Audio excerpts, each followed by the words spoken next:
de iRadio téléspectateurs de ITV asalaamaaleykum ñu ngi leen di nuyu bu baax tey amaat mbégte ànd ak yéen ci seen jotaay bi ngeen taamu di xew-xewu jamono ñu leen ciy gunge du lundi au vendredi saa bu ne bu heure bi jotee ci iRadio la première radiovision du Sénégal ak ci ITV seen télévision bi ngeen taamu ziar également suñu internautes yi ànd ak ñun ci suñu page Facebook di iRadio Sénégal xew-xewu jamono tous les mercredis dañuy ubbi suñu journal fait divers yi ànd ci ak Ibou Fall maa ngi lay nuyu tey amaat mbégte ànd ak yow ci xew-xewu jamono.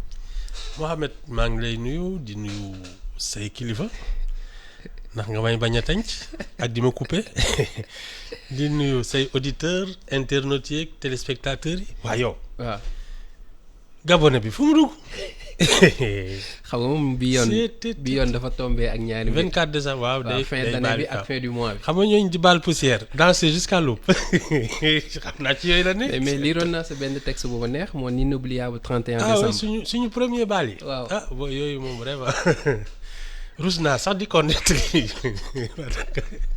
dafa mel ni xale yi léegi foo tuj daal. non non suñu maas gi yéen de moom yéen a ngoog daal.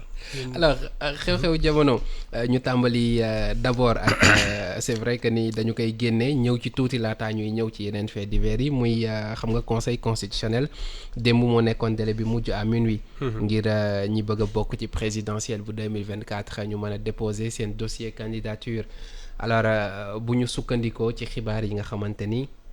moom la ñu mujjee am na 70 personnes yoo xamante ni déposé nañ seen dossier candidature yaakaaroon nañu duñ fa egg mais quand même lim la bu am solo. Ah c'est même inquiétant. Enfin, inquiétant. Ah oui non mais attends même pour l'organisation d'une élection tranquille pour que ñu bañ fi nekk di fanaan ak di fanaanaat pour dépouiller le matériel qui coûte cher ak yooyu parce que chaque candidat il a le même nombre si le wéré ne même waa ji il n'aura pas 100 électeurs mais on va lui imprimer des millions de bulletins. Non tu sais les deniers publics là c'est pas fait pour ça.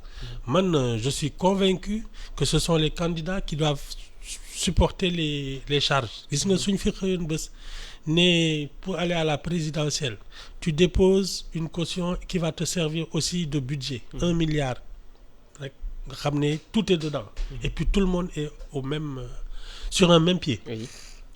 Je pense qu'on aura beaucoup moins de farfelus qui vont venir non ouais. mais ça ne veut pas dire que ni ñoom 70 yooyu yëpp dinañu dem. parce que non, ce qui est sûr mooy après conseil constitutionnel. bien sûr bu ñu les càmbaree dossiers yi waa sûr. parrainage bi Bien sûr. caution yi ak këyit yi nga xamante ni moom la ñu laaj yëpp est-ce que dinañu egg même ci une dizaine. Je ne crois pas mais bon. Yaakaaroo ko. non man sama repère.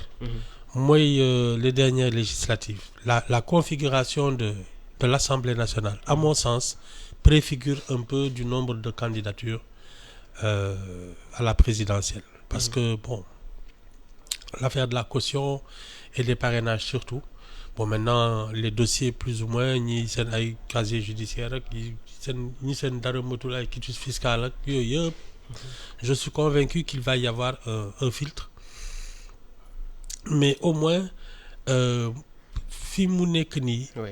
il faut que ces choses-là nous servent de leçon. lan lañ si war a jàngat. Mais d'abord il faut corser les conditions de dépôt de candidature déjà xam nga entre les 256 et les 66. Tu en as 190 yu dem. oui. Donc on aurait pu se passer. Je suis convaincu qu'il va y avoir au moins la moitié sinon plus qui finalement n'ira pas aux élections. Non seulement ils nous font perdre du temps mais ils polluent le débat public parce que on a passé notre temps à se demander qui serait candidat, est-ce que c'est une candidature sérieuse, est-ce qu'il n'y a pas anguille sous roche.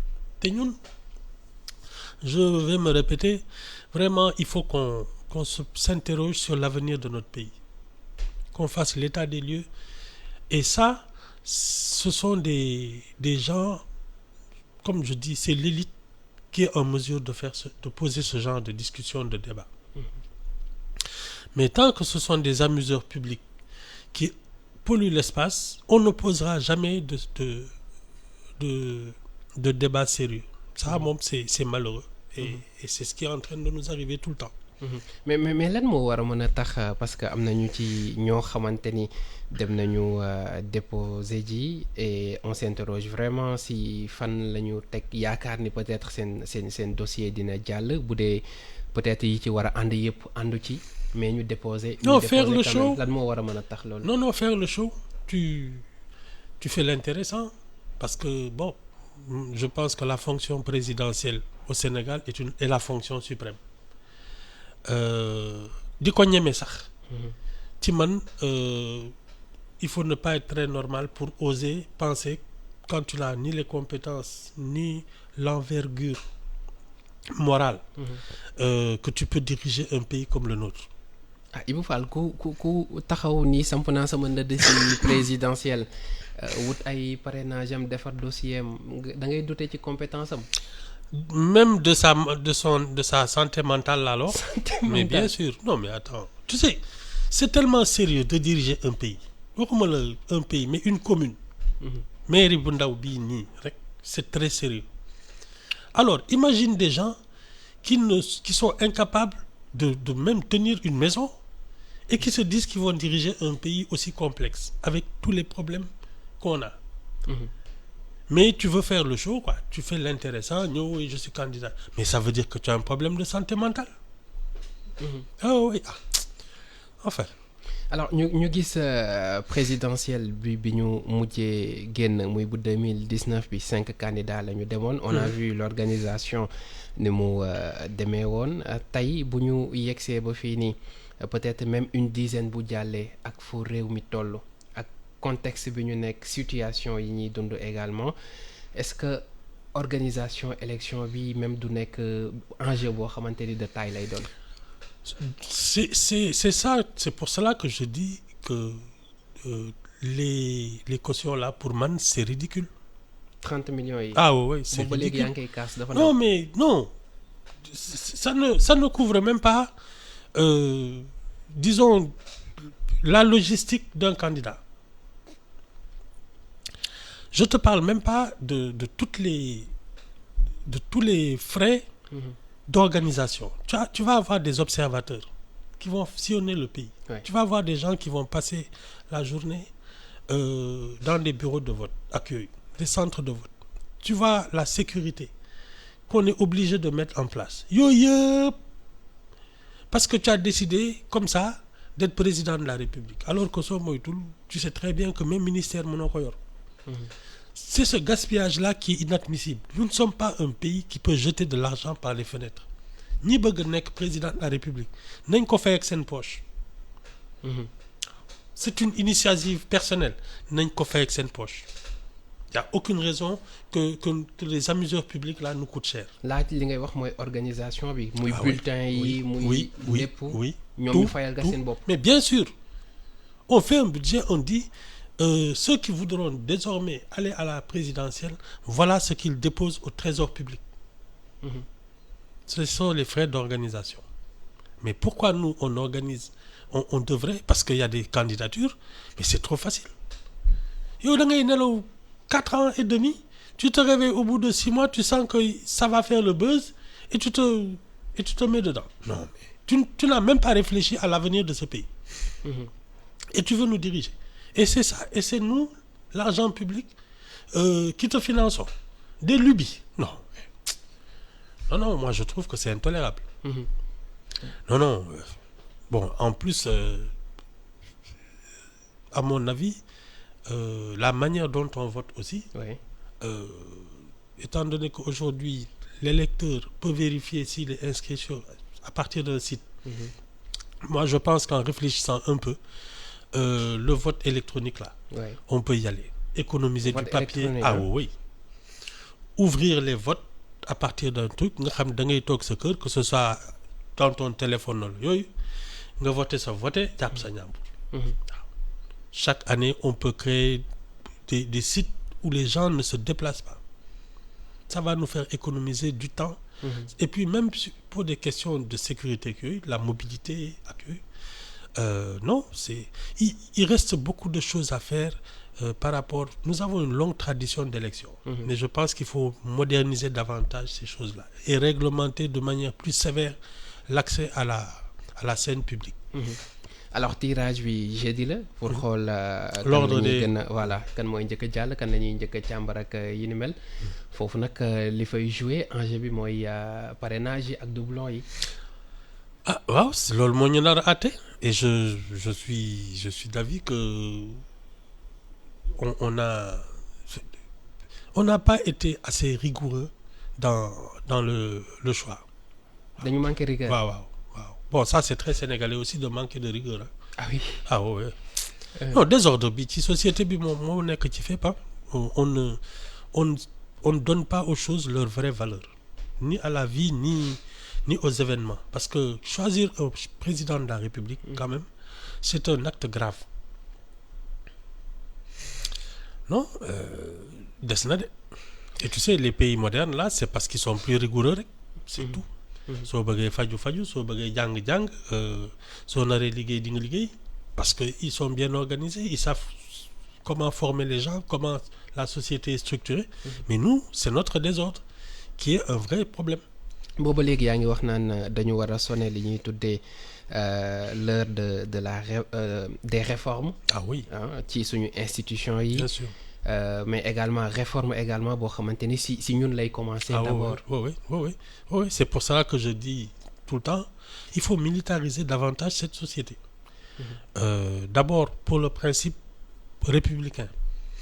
Parce que dans l'armée, il n'y a ni ethnie, ni religion, ni rien du tout. Tu es sénégalais d'abord.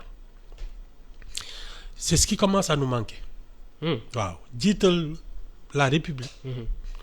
Avant tout, la pratique religieuse, tout ce que tu veux. Le métier. Un vrai patriote. Nekk un vrai patriote, un Sénégalais. mu wóor na ne sa dëkk jaral na la lu ne. C'est ce qui commence à nous manquer. Et je pense que c'est dans l'éducation nationale et dans la rigueur qu'on met dans tout que les choses vont se mettre en place. Parce qu'il faut nous remettre les idées en place. Loolu moom c'est le chantier le plus urgent. Donc loolu war nañ ko mën a xaar ci programme candidat yi. Ah waaw nañ leen déglu rek. war na mën a bokk ci critères yi. ci ñi nga xamante ni ñu ngi toog di xool. wala amoo ci yaakaar. Non, xanaa y en a au moins un ou deux qui vont dire des choses sensées. Non, mais des choses sensées moom daanaka chaque élection ñu dégg ko bu ñu paree kay c'est l'application qui pose problème. Mais c'est parce que justement les institutions ne protègent pas assez l'élite et permettent une compétition sauvage. Lan ngay tuddee compétition sauvage. Mais ñi nga xam ne ñoo yelloo politique. ñu ngi buuxanteeg ñoo xam ne mënuñu yor ngunu ganaar. mooy wax ji ah mais si c'est ça le problème. Yow tu es compétent et tu as autre chose à faire mais tu peux servir ton pays mais tu es obligé d'affronter des gens qui ne sont même pas sérieux. Mais gars yi dañuy defi leneen. dañ lay bàyyi dof oui bàyyi laak seen bi. voilà bàyyi laak terrain bi ngay tëb di daal. Et c'est nous qui perdons hein. mu ngi noonu alors ñu retenir que ni kon démb bi minuit jotee la ñu tëj li nga xamante ni moom moo di dépôt dossier candidature yi ngir ñu bëgg a bokk ci présidentielle bu 2024 ci conseil constitutionnel bu ñu paree def tirage bi càmbar li nga xamante ni moom moo di dossier yi laataa ñuy fësal liste ñi nga xamante ni dëgg ñoom ñoo war a bokk ci falu njiitu réew bi. Agent judiciaire de l'État également. nee nañu démb déposé na li nga xamante ni moom moo di. recours voilà pourvoi en cassation bi ci décision bi nga xamante ni tribunal bu grande instance hors classe bu Dakar jël na ko ci dossier Ousmane Sonko ñu réintégré ko ci liste électorale yi. Ah oui man je dis toujours qu'ils ont l'État a décidé de lui barrer la route. nga xam ne lii. Non c'est tout le monde se demandait lan moo tax depuis bi ñu joxee rendre décision bi deful li ni mel ñenn ñi ne bon. C'est de la stratégie. Voilà. C'est de la stratégie. C'est de la stratégie. C'est une question de temps. Bien sûr. Et cette fois-ci la décision sera définitive. Ouais. Ça coïncide avec maintenant la fermeture du dépôt de candidature. Ouais. ah wax ji jeex na. Non non, je te dis l'État, la machine qui s'est mise en branle reste dans sa logique. ah waaw ñu seet naka la ñuy tant que mujjee broyé wul ba mu jeex du bàyyi. ah ci li ma foog ah parce que de toute manière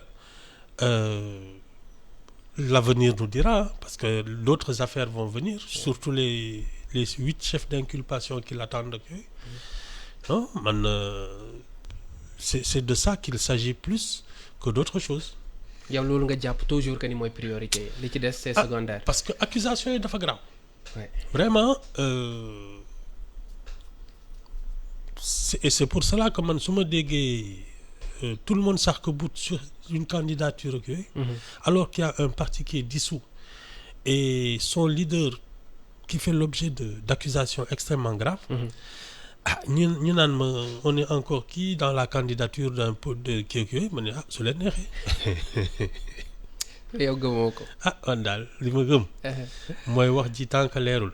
ah on ne sait pas si c'est vrai c'est que nous avons frôlé la catastrophe. Si ce n'est pas vrai il est temps qu'on revoie un peu notre administration et le fonctionnement de notre État. Donc dans les deux cas l'affaire est sérieuse. loolu de mooy wax ji. ayca li ñu desee ci temps dañu koy ñëw ci li nga xamante ni rek moom moo di fait divers yi tàmbalee ko ak l'affaire Ndella Madior Diouf. xam nga ni présenté nañu ko procureur ni ki démb dafa bénéficier au retour de parquet kon ni ki tey jii dina jàkkaarloo waat ak moom. mais xam nga keroog biñ ci mujjee wax ñeenti mbir la ñu waxoon. mais am na yu ci yokk. parce que bu ñu sukkandikoo ci information yi ñu mujjee jotam bokk na ca homicide involontaire. Maltraitance ci ñi nga xamante ni ñoom ñoo di xale yi. Mise en danger de la vie d'autrui. Exercice illégal de la profession de médecine. Ouverture et exploitation d'une pouponnière sans autorisation administrative ak traite de personnes. parce que bu ñu sukkandikoo ci xibaar yi ba tey dafa am kenn ci jegeñaale yu xamle ni daf doon liggéey ci kaw xale yi daf leen doon jaay. am na ci koo xamante sax jaayee nañu ko 8 millions. de francs CFA. mu doon nag mbir yoo xamante ni c'est compliqué pour elle. Ah non, moi je suis d'avis que malheureusement on a laissé faire quelqu'un qui est une irresponsable parce que yii c'est ne reculer devant rien. Alors quelqu'un qui en arrive à ça, pour moi c'est qu'il y a quelque chose qui se passe dans sa tête et qu'il faudrait peut-être ay waa këram ñoo ko seetaan ba mu elle est partie à la dérive. Maintenant elle va devoir répondre de tout ça. mais chargé dis na quand même. Homicide involontaire rek. Homicide involontaire je te dis mooy faat nit ci loo xamante ni du rek jar na tiit.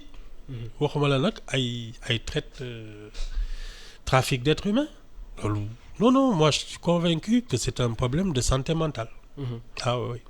mais faute bi bu ñu saytoo bu baax moom mooy responsable bi ci gën a mag d'accord mais ñi nga xamante ni également disons que ni ñu ci bëri ci ñun am nañ ci part de responsabilité mooy kilifa yi nga xamante ni gis nañu mu doon publier ay vidéo am na liir bu bees tuddee naa ko Macky Sall tuddee naa ko Youssou Ndour tuddee naa ko beneen personnalité. ñu xam ni amul autorisation ngir mën a am kër gi ñu bàyyi ko quand même mais ak way juru xale yi aussi. Oui mais man xam nga malheureusement ñun comme je dis on ne donne pas aux choses leur vraie valeur. Déjà bakkan dafa fort. Ouais. Alors di exhiber ay xale nii publiquement di ci wax ay wax yoo xam ne pour man c'est déjà là qu'on a dû se dire elle n'est pas normale. Bon bien avant ça. Elle c'est toujours un peu le bon client sur les plateaux de télé. ay déclarations yi mu fi jot a def on devrait déjà se dire il y a quelque chose qui ne tourne pas rond. Moi je pense que son entourage a été laxiste. mënoon nañu xam ne ndaw si dafa tekkeeku et qu'il fallait la remettre dans le droit chemin. Bon, maintenant qu'elle en est là, mais je suis convaincu que c'est une irresponsable. Elle est... ouais. Si un examen psychiatrique, Ouais. ça m'étonnerait que le médecin dise qu'elle est normale. Ah est-ce que nekkul loolu moom mooy dëgg-dëggi problème bi parce que fii souvent dinañu gis nit di comporté woo ci benn façon bi mais plus disons que ni dañ lay jàppee kaañ di reetaan ak yi ni mel ba au fond duñu gis ni peut-être que la personne souffre que àndul ak xelam trop. Mais ñun xam nga ñun dof luñ ci xam. bitilim loolu la ñu xam ci dof koo xam ne daal gëj na sangu wala mu def taati neen mu ngi dox ci mbedd mi amul kii donc ñun loolu la ñuy jàppee ne kii moom dafa teqale kook sagoom. Non, même sur la scène publique, Ouais. il y a plein de comportements tellement atypiques qu'on devrait se poser ces questions-là. Mais ñun tant que daal yaa ngi tu te débrouilles dans la vie, tu gagnes de l'argent, di nga solu, on te tend le micro ngay ratatatati di dem. On ne fait pas attention à ça. Laxisme boobu ngay wax ci ñun est-ce que du moo ñu topp ba ci ñi nga xamante ni ñoom ñoo di ñi ñuy gouverner parce que y a des services yoo xamante ni li ma lay wax ci candidat yi lii mooy seen rôle quand même ñoom ñoo war a saytu est-ce que kii li muy defoon na koo def war a koo def lan mooy seen responsabilité. li ma la wax ci candidature présidentielle bi. C'est un peu ça. Il y en a, je te dis, c'est un problème de santé mentale. Et donc non du tax dafa law ci société bi. Oui. Parce que xam nga tu as le sentiment que il y a d'abord une forme de faillite de l'éducation. Parce que yar moo lay def nit suñ demee nag ba nit ñi di yebbeeku. Oui. Le problème commence à devenir sérieux et c'est pas seulement des individus comme ça. Nous avons des comportements sociaux irrationnels. Mohamed jël liaasu bii. Ouais. def ko ci pistolet. di ko tirer nii ñëpp janoo ak yow. Ouais. Tu crois que c'est pas un problème de santé mentale? gars yi dañ naan loxo bu diis la borom barke. Ce sont des foo comportements irrationnels. Voilà, ce sont des comportements irrationnels. Mais ñun dañu dem ba nangu ko. kon est-ce que du ñun ñoo gën a feebar. nee naa la il faut militariser la société loolu kay mooy xanaa dañu war a pikiru fas non mais loolu laa gis di. À ce point. Oui, j'en suis convaincu. Il faut un remède de cheval pour que la société redevienne cohérente. Parce que nous, on manque de cohérence. Les valeurs ont complètement changé. Nos comportements sont de plus en plus irrationnels et c'est un danger pour tout le monde. bu ñu demee ba tey l'irrationnel nekk la règle et que li war a rationnel nekk l'exception société boobu noonu lan mooy toll. Elle est au bord du chaos. Ça veut dire que on va soit nous affronter, soit quelqu'un va venir nous remettre tous au pas. Nous affronter ça veut dire. Waaw ku nekk yaroo sa sago. xam nga suñu rombante xoolal ce qui se passe dans la circulation. da ngeen di ñëw ci benn carrefour kii am priorité wala kii affaire bi kii ça peut dégénérer facilement. saagante c'est lié. Oui. kenn xamatul quoi am priorité am déet. Les gens font ce qu'ils veulent, ils se comportent comme ça. Aujourd'hui, faire étalage d'une mauvaise éducation, c'est même une sorte de luxe, de signe de citoyenneté. Mais non, je te dis, il faut remettre de l'ordre dans le pays. Ça, c'est ma conviction. am na ko ne ma laaj la question bi xëy na xaw na reetaanlu est-ce que Sénégal am na les papiers nécessaires même pour nekk dëkk bu ñu xoolee désordre bi fi am. Oui, bien sûr, parce que quoi qu'on dise, ñun on est un peu, je l'ai dit une fois ici, nous ne sommes pas un pays africain comme les autres. Et nous avons une démarche. Nous sommes quand même un pays qui a négocié son indépendance paisiblement. Senghor moom il a mis 10 minutes à convaincre le général bien taxaw fële. Non. Wala général bi convaincre ko rek. Non. C'est parce que le moment était venu et on a su éviter des affrontements que Même bien avant notre indépendance, on organisait régulièrement des élections. Oui. Nous sommes un des rares pays quand même qui, depuis son indépendance, organise des élections régulièrement. Mhm. Surtout la présidentielle.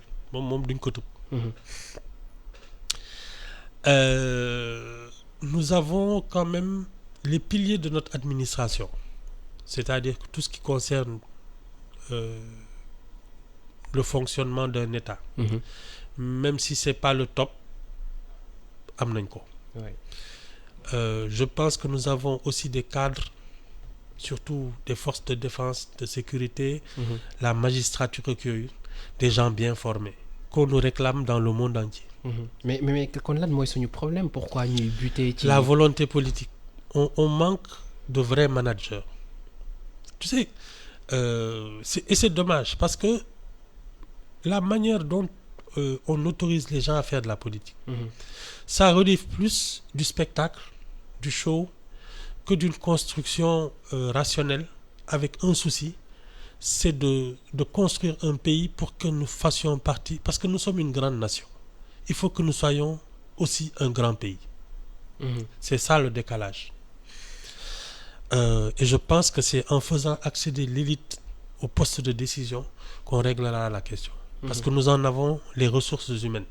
mais élite bi aussi est-ce que dañu war a toog rek di xaar ñu bàyyi laat leen place bi est-ce que ce n'est pas ñoom ñoo war a jug aussi xeex ko bu ñu xamee enjeu yi nga xamante ni moom moo ci war. parce que aussi mais il y a les deux. Il y a les deux. L'élite doit prendre ses responsabilités. Oui. Mais les institutions doivent les protéger. Mm-hmm. C'est les deux en même temps. Parce que même si tu es plein de bonne volonté, mm-hmm. et que la compétition est déloyale et sauvage, ouais. Les règles qui doivent faire entrer les gens en compétition politique ne sont plus respectées. Fi ñu war a toog waxtaan programme. ñu janoo maak yow nga may saaga ay ndey di ma génneel ma vie privée. Il y en a qui n'ont pas envie de ça. Ouais. Parce qu'on a laissé n'importe qui aussi entrer en politique. Tu n'as pas envie de ça. Donc, tu vas gagner ta vie. Mais faute bi départ bi ci ñoom lay ñëw parce que la nature a horreur du vide. Non, moi je pense que c'est une faute collective. Et le fonctionnement des institutions et l'élite, les gens qui en ont les capacités. Mm-hmm. Par exemple, prenons le cadre de ce qu'on appelle la société civile. Oui. Tu vois des gens qui se sont réveillés un beau jour, déclarés ñoom ñooy les gardiens de la démocratie, des libertés, etc. Alors que tu as au Conseil constitutionnel, au Conseil économique et social, oui. Des gens qui ont été désignés par leur père pour les représenter. ñooñu doo leen dégg ñu wax. Or c'est ça la société civile. Ceux qui font toutes les activités économiques et sociales tous les jours. Ceux qui, quand ils parlent de milliers de travailleurs ou d'une communauté sportive, voilà ce que tu veux. C'est eux qui peuvent se réclamer de la société civile. Mais qui entends-tu parler de société civile? Da ngay créer sa benn ONG bu ndaw am un bureau, une secrétaire et tu parles au nom des Sénégalais. Nous, c'est toutes ces choses-là qui font que cette société est détraquée. dañu am li waaj a bindoon ay goulot d'étranglement. xaw ma nu mu doon de waaye daal je pense que personne n'est à sa place. Personne n'est à sa place. Non. Non. Alors loolu ba ci jàngale bi parce que ñu ngi doon wax ci affaire Ndella Madior Diouf di fàttali ni moom dina jàkkaarloo waat ak procureur ndax dafa bénéficier woon retour de parquet vidéo bi je sais pas ba xam gis nga ko mooy maître coranique bi Ouest Foire la xewee ngir napp ñi nga xamante ni ñoom ñoo di taalibe bi paaka la génnee di leen menacer ba moom mujj nañ ko cueillir jamono ji mu ngi ci loxoy enquête kat yi vidéo boo xamante ni commenté nañ ko il est devenu viral mais tout le monde se pose la question lii ban xeetu pédagogie la. xam nga mës naa ko fi wax. oui je vais me répéter il faut que l'éducation nationale reprenne ses prérogatives et laisser deux écoles parallèles. L'une basée sur l'enseignement religieux, l'autre sur les bases de la République. les valeurs républicaines, disons ça comme ça. C'est ça qui n'est pas normal. Ça veut dire que, étant donné que nous avons une population majoritairement croyante, l'enseignement religieux doit relever de l'éducation nationale, que ce soit le catéchisme, que ce soit le Coran, que ce soit quel que soit, mais on ne peut pas laisser des individus avec... parce que tu sais, le vrai problème, c'est qu'une fois que quelqu'un grandit dans un état d'esprit Ouais. Qui privilégie son clan, sa communauté religieuse à la place de la République, un jour ou l'autre, les gens s'affronteront parce qu'on n'a pas le même regard sur la vie. Il faut un tronc commun de l'éducation qui inclut l'éducation religieuse. Ça relève des prérogatives de l'État. Mais bàyyi benn nit, parce que c'est comme ceux qui peuvent ouvrir une clinique alors qu'ils ne sont pas médecins. C'est le même principe. Tu ouvres une école, tu n'es pas enseignant. Yow yaa def sa bopp enseignant. Tu ouvres une clinique parce qu'il y a def sa bopp docteur. On est dans ça. C'est comme si demain, on se réveille, out ay fetal, mais bon, maintenant, j'ai ma propre armée. Ah ben si. C'est vrai que ni duñ ko xoolee ci. Les milices ak yooyu. Ouais. Mais si. C'est comme ça qu'on est en train de laisser le laxisme désorganiser notre société. Mais désordre bi kon fépp la laal. Ah, loolu ngay wax ndànk. Je t'ai dit, c'est une société désordonnée et désorganisée. Ah, loolu moom amul leneen looy. Tout ça, c'est du désordre, hein? C'est pas autre chose. loolu dong la. Waaw. Désordre dans la tête des gens et désordre dans la vie sociale.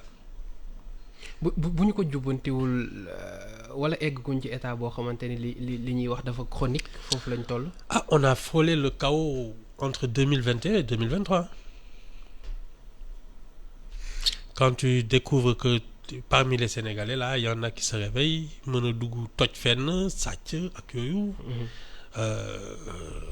C'est aberrant. Et c'est affolant parce que ça nous a révélé à quel point notre société était malade. Crise moom loolu mooy jàngat bi. Ah oui. Et donc il faut reprendre toutes ces choses-là. Revenir aux fondamentaux de l'éducation, de la citoyenneté ak yooyu. Alors maladie bi ngay wax est-ce que demul ba tey 2023 ñi ay nit di dund yenn xeetu accusation yi nga xamante ni ñu ngi koy wax mu jëm ci anthropophagie maanaam tam nit dëmm parce que lii ça s'est passé à Mbour ñaari xale yu jigéen yoo xamante ni benn waaye dawal na motoom ba yegg si ci seen wet wàcc dóor leen ba ñu jëlee ci incapacité temporelle bu 18 jours alors bi ñu leen yóbbee tribunal xale bu jigéen bi lu mu wax mooy ñoom dañu sonn ci koñ bi ñu dëkk parce que dañ leen itam dëmm parce que seen yaay lañ ko commencé ki def jëf ji nag moom nee na dafa juum parce que bi mu koy def àndul ak sagom daa màndi woon. Direct. Mais accusation yi voilà accusation yi quand même mu ngi fi ba tey et que ñoom ñu ngi dund vraiment lu métti ndax accusation boobu noonu. Oui, mais tu sais, notre société est très cruelle. C'est-à-dire que... Très cruelle. Ah ouais. Quand on veut... suñu bëggee ber nit, parce que la plupart du temps, c'est que vous avez des moyens modestes. On t'accuse de tout et de n'importe quoi. Faut fekk ñi naan ñi dañ tam nañ leen dëm. C'est que ils sont dans leur coin. Kenn soxlaalu leen dara. Amuñu lu ñu mais suñuy comment on appelle ça, suñuy xewle dañ leen di jéggi parce que amuñu njariñ. Les gens les voient comme ça et à un moment ou à un autre même yow suñ la comme on dit ku la nëbbu nga réer ko. Suñ la beree nga toog sa kër su yàggee dinañu ne ñi kat ils sont suspects. Non, c'est une société extrêmement cruelle qui ne pardonne pas aux faibles et qui est capable de tout. Voilà. Cruel qui ne pardonne pas. Ah non. Est capable de tout. Ah ouais. ñett yi nga boolee diis na de bu fal. Ah nit ñi fii de non suñ la singalee nii. Ouais. Sikkal la parce que tout simplement amuloo amuloo teranga. Mais on ne te pardonne rien. C'est comme ñun xam nga comme je dis nous aimons les raccourcis, l'irrationnel. Au lieu de chercher une explication en réfléchissant, on est dans l'émotion. Voilà.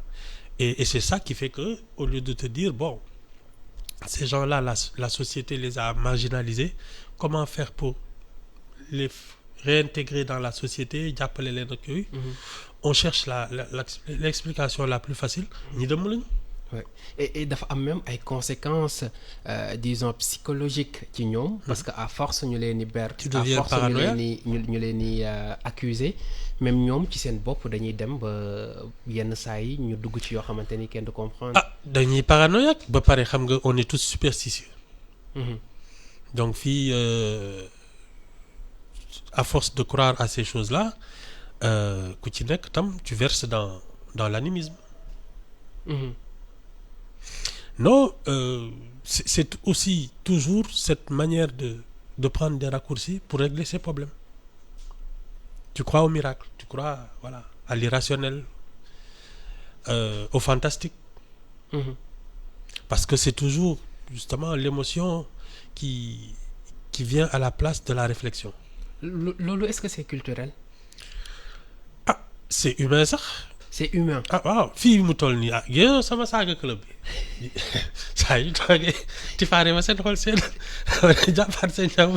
nee na yow yaa leen di provoqué nag. Ah waaw lu ma ci mën non c'est comme ça que nous on réagit, c'est-à-dire que quand tu discutes même avec quelqu'un su wax ji commencé compliqué rek saaga yi daw. Parce que day nee nañu xuloo day réeral dëgg. xuloo day réeral dëgg. waaw donc tu préfères voilà trouver une sorte de pirouette génn ci wax ji mais. comme bëggoo perte da ngay voilà. mais loolu est-ce que du plus li waa ji doon wax bu ñu xoolee bu baax dafa mel ni dañu xaw a ragal dëgg. non dañ ko waxuma sax ragal. oui mais dañ ko àttanul. dañ ko àttanul. waaw c'est tu sais oui tu sais la vérité c'est quand même une responsabilité. Se dire la vérité et dire aux autres la vérité, c'est une lourde responsabilité. Parce que tu ne te fais pas toujours des amis. Pas pareil, se remettre en cause soi-même, c'est pas tous les jours que c'est agréable. Parce que ça te rappelle tout le temps que tu es un humain. Et que du ñëpp ñoo ñemee xëy suba jàkkaarloo ak seen seetu def seen autocritique. man li may def interroger voilà li ñu gënal. mooy ñeneen yee ma tooñ. rejeter toujours la faute. Voilà, se trouver des excuses. Et pas d'explication, des excuses toujours. Man sama kër vraiment dañu faral ñeneen ñi caat bi lañu moo leen gënal wala taaw bi wala kii jigéen ñi lañuy kii voilà, c'est toujours la faute aux autres. Et responsabilité nag c'est une manière aussi de se décharger de ses responsabilités. Ah donc c'est une question de responsabilité. Ah oui. On se doit un devoir de vérité. Et c'est ça la responsabilité. Mais su dee da nga koy daw tu verses dans la facilité.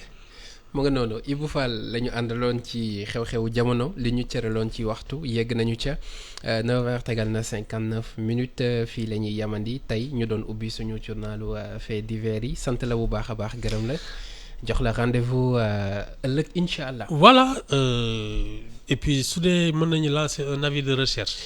waaw Gabonais bi jaaxul moom dafa nooyeetul sax. en tout cas kenn gisu ko kenn. du tisoo li du nooy. muy doon nga xëy na peut-être ëllëg incha allah. dina fi teew sant la bu baax gërëm la c'est toujours avec le même plaisir lañ ak yow ci waxtaan.